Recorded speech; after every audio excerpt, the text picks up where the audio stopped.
अस्सलाम वालेकुम जी। मेरी आवाज़ आ रही है आप लोगों को? वालेकुम सलाम जी सर, आ रही है आवाज़ आपकी। जी अच्छा, सर, आ शुक्रिया रही जी। अच्छा, शुक्रिया। वालेकुम सर। ये आज हमारा जो सेशन है ये Q&A सेशन है regarding the last video that was uploaded.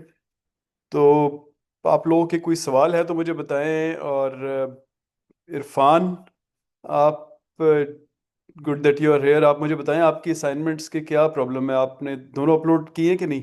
अस्सलाम वालेकुम सर। जी वालेकुम सलाम। कैसे हैं सर आप? जी जी, शुक्रिया। सर बेसिकली मेरे ख्याल में शायद मैं पहला बंदा हूँ जो कैनवा कभी यूज़ नहीं किया। तो आपके साथ भी पहले भी डिस्कशन चल रही ग्रुप में भी, तो आईडीज़ मेरे ख्याल में दो तीन चार ऐसे बन गई। फिर अच्छा, लिंक के थ्रू में ओपन होता था, आपके साथ मिड टर्म में भी डिस्कशन हुई। अभी लिस्ट मैंने चेक की तो सर मेरी तीन आइडिया बनी हुई हैं। तीन बनी हुई है। अच्छा, एक हाँ मिनट। एक। जी। आप बाकी लोग प्लीज़ थोड़ा सा बर्दाश्त कीजिएगा। मुझे बताएं कौन कौन सी आईडीज़ हैं आपकी। सर इसमें है दो जो आपने मुझे भेजी थी इरफान खान के नाम से, एक ERPH वाली और एक IRF वाली। जी जी। तो दोनों एक साथ है वो, तो एक में तो बिल्कुल भी कुछ नहीं जमा हुआ और एक में 16 मार्क्स है मेरे फर्स्ट असाइनमेंट में। इरफान खान जो है ना, जी। IRFANKHAN। जी, एक बिल्कुल जीरो है, उसके ऊपर 16 मार्क्स जो है, जिसमें वो आईडी का ईमेल आईडी नहीं है, सीरियल नंबर से मेंशन है सर उसमें। सीरियल नंबर क्या है? वो 111116 ऐसा वन कुछ। जीरो नाइन एट ना? जी जी सर, आपने मेंशन किया था तो सर आप वो। इसी को रखना चाहते हैं आप? जी सर, और दूसरी दूसरी आईडी जो है ना सर, वो आप लास्ट में जब आएंगे तो उसमें इरफान शाह के नाम से मेरी ऑफिशियल आईडी पे वो बनी है, जिसमें सेकंड सेकंड असाइनमेंट के मार्क्स अपलोडेड है सर। इरफान शाह। जी, जिसमें सेकंड असाइनमेंट के आपने मुझे मार्क्स दिए, 14 मार्क्स दिए आपने सर मुझे उसमें। ठीक है, मैं आपके दोनों को कंबाइन कर देता हूँ, ठीक है। हाँ लेकिन सर मुझे सिर्फ ये बता दें फिर क्योंकि थोड़ा सा गाइडेंस चाहिए कि मैं अब थर्ड असाइनमेंट जो है वो मैं किस तरह और कैसे कैसे आपकी कौन सी आईडी से अपलोड आपकी कोई करूँ। एक ही बचेगी ना? अब एक मैं दूसरी मैं डिलीट कर दूंगा, ठीक है। सर आप तीनों में से बस एक सेलेक्ट कर लेना, मुझे डिलीट करके फिर बता दें, मैं उसको गो थ्रू कर दूँ फिर। ठीक है जी, ठीक है। ये जो आपकी थैंक यू। जी सर। इरफान खान है ना, इसको मैं छोड़ दूंगा, दूसरी को डिलीट कर दूंगा, ठीक है। जी जी सर, तो वो एक असाइनमेंट नंबर 1B के मार्क्स भी आपने मुझे हाँ, दिए हैं और दोनों इसी में असाइनमेंट लग नंबर जाएंगे। 2। हाँ, दोनों इसी में लग जाएंगे। जी ठीक है sir, thank you so much sir. Thank you. Thank you जी। जजाकल्ला। तो शुक्रिया जी। अच्छा जी, और जीशान, साद, आदिल, उसामा, आप लोगों के कोई सर असाइनमेंट के बारे में सवाल है? सर जी जी। जी अस्सलाम सर, वालेकुम हमारी टोटल कितनी असाइनमेंट्स होंगी? बट अभी दो ही है ना? जी, दो और हैं इसके बाद। ठीक है। अभी थर्ड तो नहीं अपलोड हुई है? थर्ड इंशाल्लाह आज यानी अपलोड हो जाएगी। फोर होंगी हमारी। जो फोर्थ है वो बेसिकली अलग असाइनमेंट नहीं है, वो पहली तीनों का वो है, उसको कंबाइन करना है। तो बेसिकली तीन ही है, चौथी सिंथेसिस की असाइनमेंट है। ठीक है सर। सर जी जो अभी असाइनमेंट हमने सबमिट कराई है, इसमें कोई इम्प्रूवमेंट वगैरह कर सकते हैं हम? यानी कि जो फोर्थ असाइनमेंट है उससे रिलेटेड कह रहा हूँ। हाँ, देखिए वो फोर्थ का अस्सलाम वालेकुम मकसद ही सर। यही है ना। फोर्थ का मकसद ही यही है कि आप 1 2 3 में कोई इम्प्रूवमेंट करना चाहते हैं तो वहाँ कर लें, वहाँ आपको मार्क्स मिल जाएंगे। लेकिन वो सिर्फ फोर्थ के मार्क्स होंगे, 1 2 3 के मार्क्स चेंज नहीं होंगे। चलें सर, सही है। जी जी भाई। साद, आप कुछ कहना चाह रहे हैं या आदिल? अच्छा सर, अस्सलाम वालेकुम सर। जी वालेकुम सलाम। सर मेरे भी ये सवाल था कि जो पहला दूसरा जो उसमें थोड़ा इम्प्रूव कर सकते हैं, मतलब उसमें, या इसी को लेके चलेंगे आगे, मतलब थर्ड फोर्थ में से। नहीं, आप बिल्कुल कर सकते हैं लेकिन मार्क्स चेंज नहीं होंगे ना। मार्क्स बढ़ाने का ये तरीका है कि आप इम्प्रूव करके फोर्थ में इम्प्रूव सबमिट करवाएंगे ना, तो उसमें फिर फोर्थ में जी आपको जी। बहुत अच्छे मार्क्स मिल सकते हैं। अच्छा सर, सर उसके लिए ये मतलब इस टॉपिक भी हम तरह। जी मतलब वो बिल्कुल जो बिल्कुल, टाइप। टॉपिक भी चेंज कर सकते हैं, बिल्कुल चेंज भी कर सकते हैं, अमेंड भी कर सकते हैं, कुछ भी कर सकते हैं। ठीक हो गया, okay, sir thank you. Sir ये हो सकता है कि उसकी हमारी वेटेज थोड़ी बढ़ा दें फिर, क्योंकि। अच्छा, आप ऐसे करें ना, आप जो व्हाट्सएप ग्रुप है ना उस पे लिखें ज़रा ये बात ना। बाकियों के भी कमेंट्स आने दें, देखते हैं। क्योंकि कुछ जिन लोगों के ऑलरेडी ज़्यादा मार्क्स आ गए हैं वो नहीं चाहेंगे कि वेटेज वगैरह चेंज हो ना। तो आप लिख दें ये बात, फिर वहाँ पे डिस्कशन थोड़ी होने दें। अगर ज़्यादा लोग एग्री करेंगे तो मैं कर दूंगा।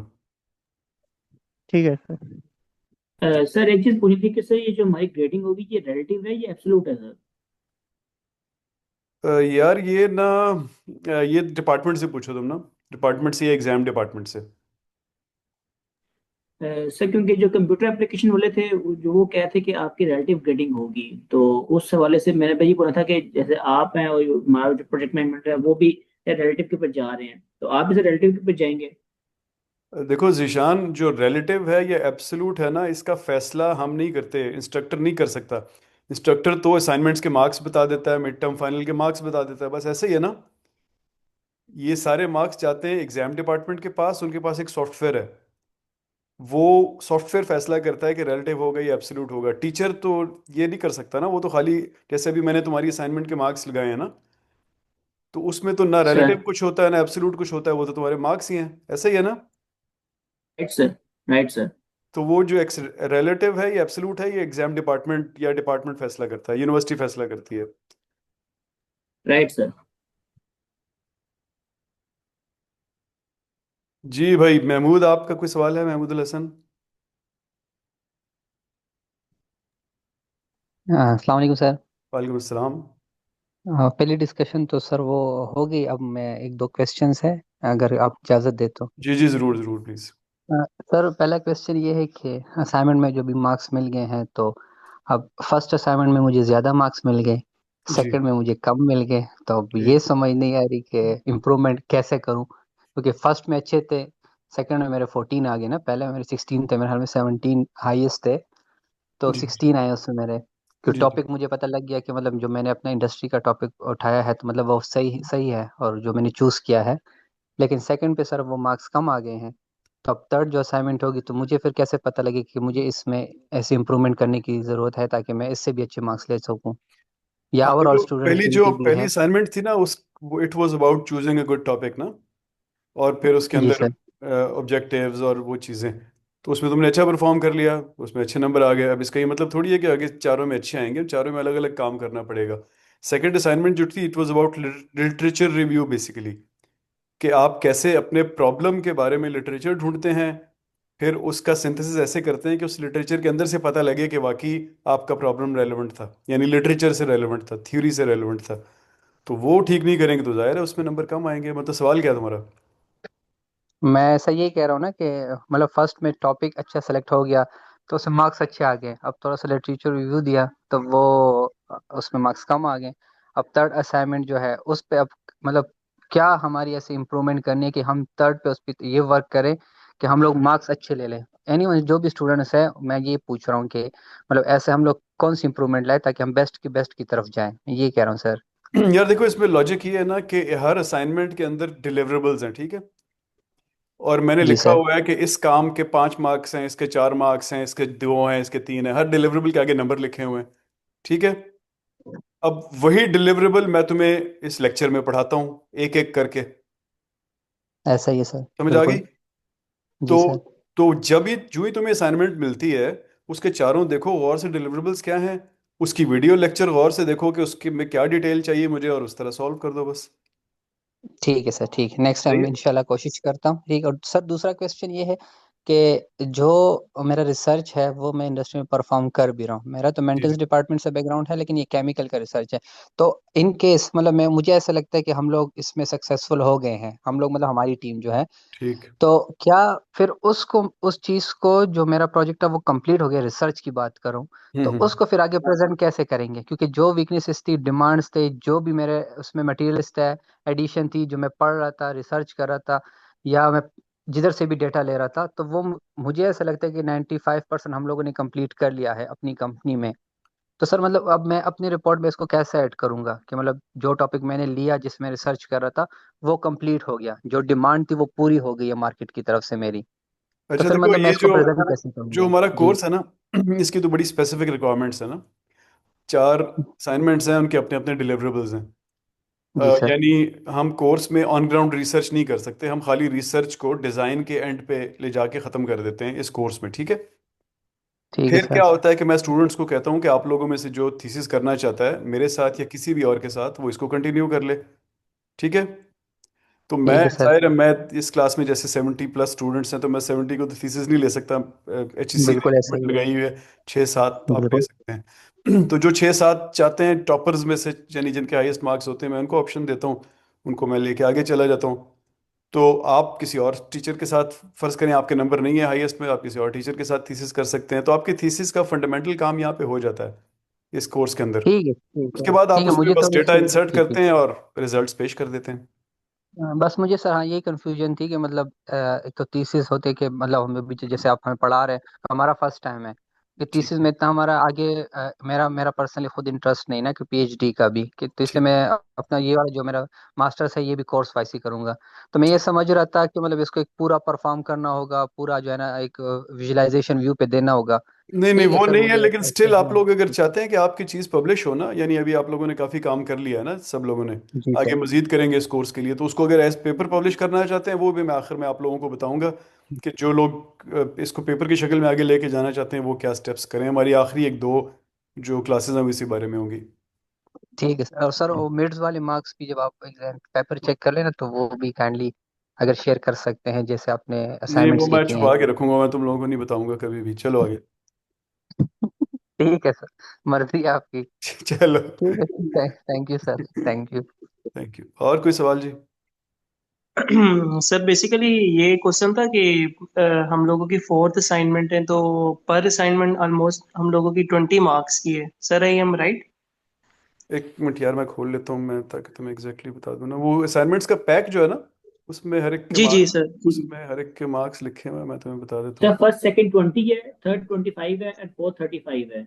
हाँ बस ये है बिल्कुल। तो सर इसमें ये ग्रेडिंग सिस्टम क्या होगा ऑलमोस्ट, मतलब जिस तरह बी और ए ग्रेड है हम लोगों का, वो कहाँ पे रिलाई करेगा? यार अभी थोड़ी देर पहले ना किसी, ये इरफान ने भी शायद ये सवाल पूछा था, वो एग्जाम डिपार्टमेंट फैसला करता है ना।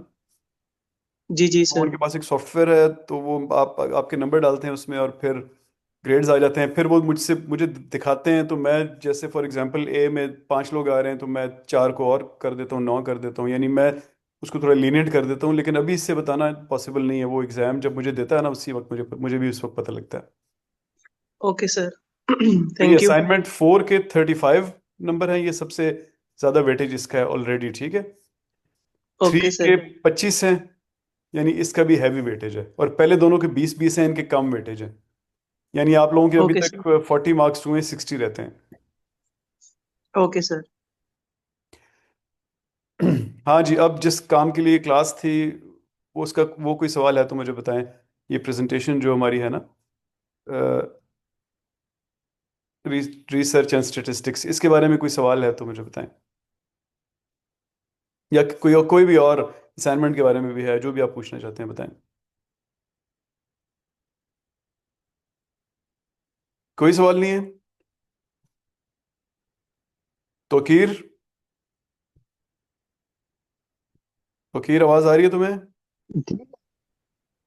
जी जी सर, अल्लाह का शुक्र है सर।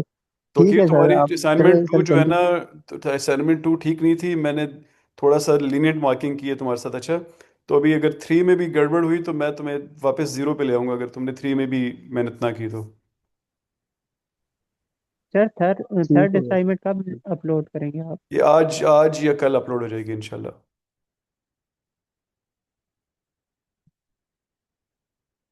ठीक है, तो अखीर तुमने 3 में बहुत अच्छा परफॉर्म करना है, सही है। जी इंशाल्लाह सर, इंशाल्लाह।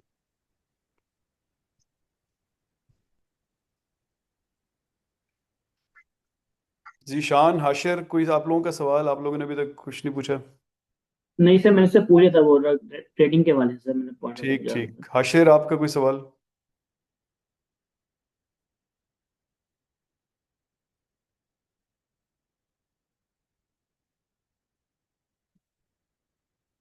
चले जी, कोई सवाल नहीं है तो फिर क्लास को बंद करते हैं। आप लोगों के कोई हाँ और सर, सवाल बस हो? सर जी बस इरफान। ये बता दे कि मतलब इसके अलावा कोई और सब्जेक्ट पढ़ाते हैं आप, ताकि हम नेक्स्ट सेमेस्टर में भी देख लेना।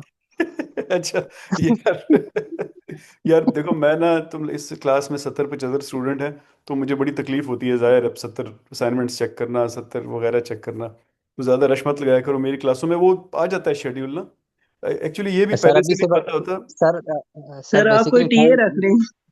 सर टाइम होता नहीं हमारे पास सर बेसिकली। और मैं बहुत, मैं शायद एजुड भी हूँ इस क्लास में, 30 प्लस हूँ।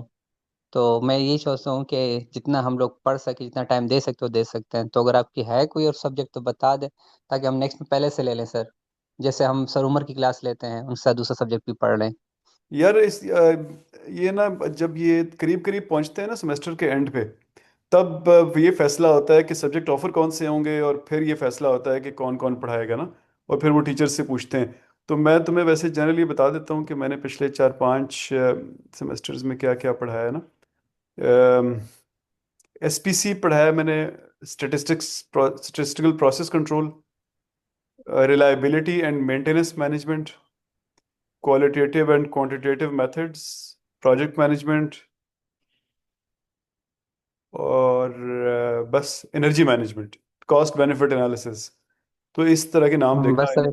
इनमें से कोई आ गया सर तो अभी शायद। वैसे भी हम वर्किंग करें एनर्जी मैनेजमेंट में, ठीक है, जो ISO 50001 की सर्टिफिकेशन है। ठीक ठीक ठीक। तो हमारा एक ग्रुप है हाउस ऑफ हबीब का, जिसमें 12 कंपनीज हैं। ठीक, तो मैं खुद उसको लीड कर रहा हूँ। तो जबरदस्त। होप सो वो मैं रमज़ान तक वो पूरा हो जाए, तो फिर नेक्स्ट सेमेस्टर में इंशाल्लाह अगर वो ऑफर हुई तो वो फिर आपसे पढ़ लेंगे। जरूर जरूर क्योंकि अटेंडेंस इंशाल्लाह। अटेंडेंस का सिर्फ हमें इशू होता है, तो आपकी क्लास में अटेंडेंस का इशू नहीं होता, इस वजह से सर रिक्वेस्ट कर रहे थे। ठीक, जरूर बस। जरूर जरूर इंशाल्लाह हुआ तो जरूर, क्यों नहीं। Thank you sir, thank you so much. ठीक है जी, और किसी का कोई सवाल जी? नहीं है, चलें जी, बंद करते हैं फिर क्लास इंशाल्लाह। कोई आप लोगों के जहन में बाद में सवाल आए तो मुझे आप लोग व्हाट्सएप पे मैसेज कर दीजिएगा। अल्लाह हाफिज़। Thank you sir, Allah Allah Hafiz. Sir Allah Hafiz sir, Allah Hafiz.